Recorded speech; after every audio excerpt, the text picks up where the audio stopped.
Hello everyone. Welcome to Historical Imprints with iLocalVibes, where we explore the heroic stories of historical figures in Vietnam. Today, we will delve into the life of Le Dai Han, whose real name is Le Hon, the successor to Dinh Tien Hoang with remarkable achievements in defending sovereignty and developing the country. 1. Background and early life. Le Hon was born on July 15, 941, in Ai Chau, now Thanh Hoa. His parents died early, leaving him in poverty. From a young age, Le Hon stood out with his intelligence, agility, and bravery. A local official adopted him, raising and educating him as his own son. There is a legendary story about Le Hon. When his mother was pregnant, she dreamt of a lotus blooming in her belly, sharing its seeds with everyone. When Le Hon was born, she realized that the dream signified her son's special destiny.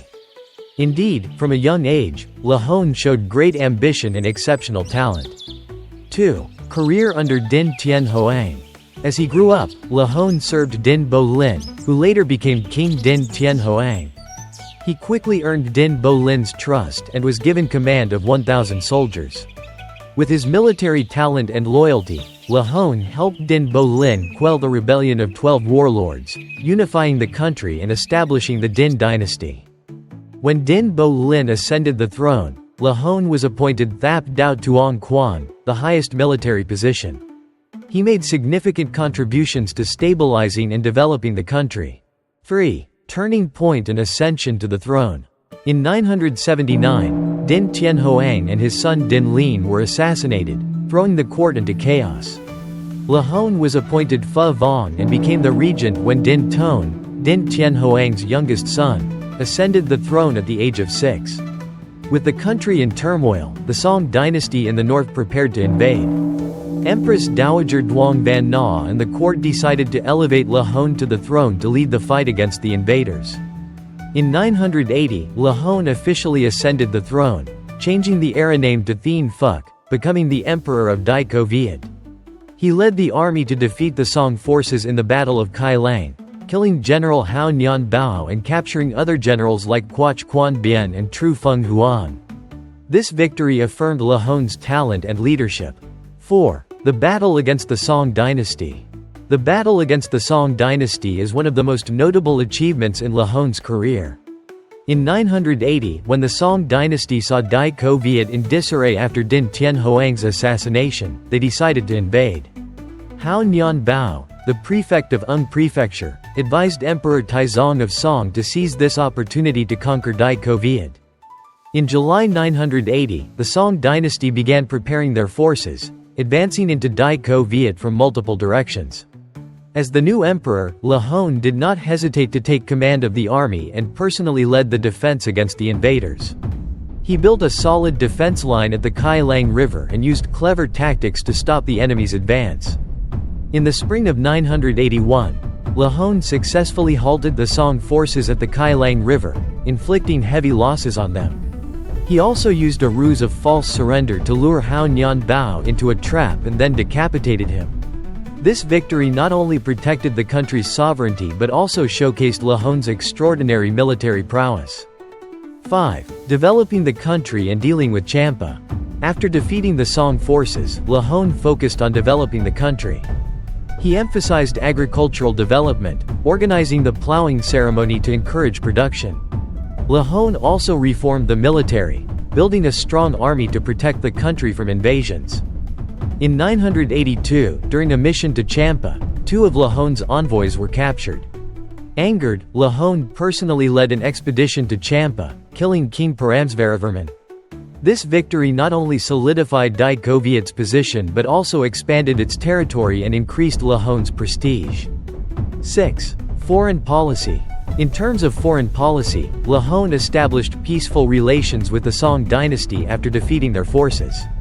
He sent envoys to China to express goodwill and demonstrate Dai Co Viet's strength. Le Hon's envoys exhibited excellent diplomatic skills, helping maintain peace and stability for the country. 7. The poem, Nam Quoc Son Ha.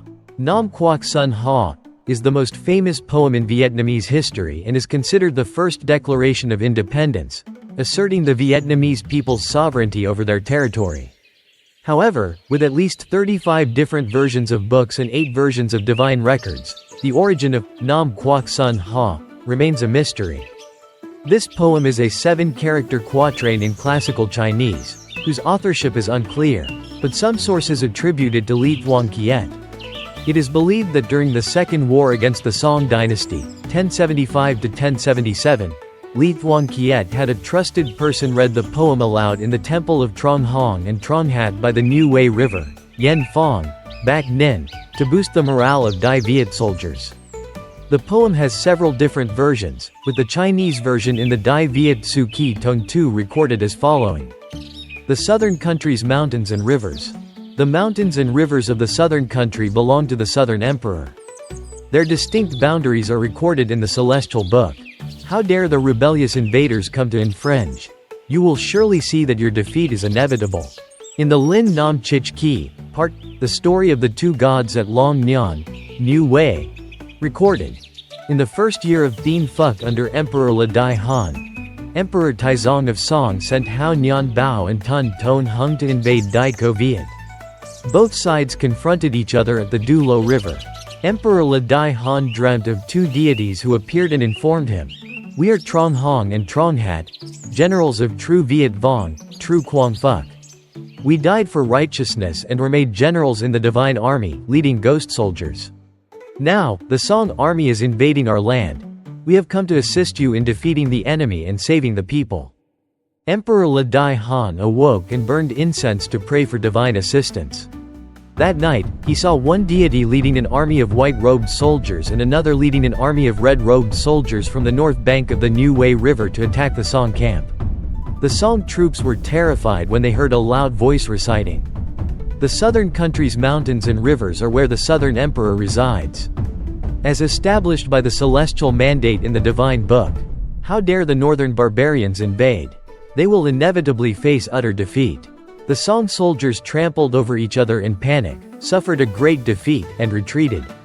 Emperor Le Dai Han returned in triumph and honored the two deities, establishing shrines for them at the confluence of Long Nyan and New Wei rivers. 8. Final years and legacy. Le Hon passed away in the spring of 1005 at the age of 65. He was buried in the royal mausoleum at Trong Yen, Hua Lu. After his death, his sons fought for the throne, leading to the weakening of the dynasty. However, Le Hon's contributions laid a solid foundation for the development of Dai Co Viet. Le Hon was a talented and heroic emperor. He led Dai Co Viet through numerous challenges, from internal strife following Din Tien Hoang's assassination to defeating the Song and Champa forces.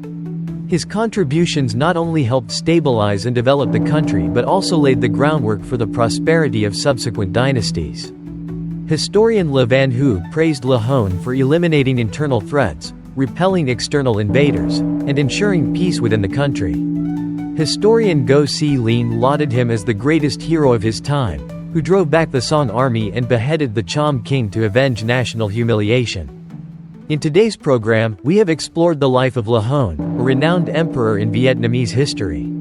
His contributions left a lasting legacy that will be remembered forever.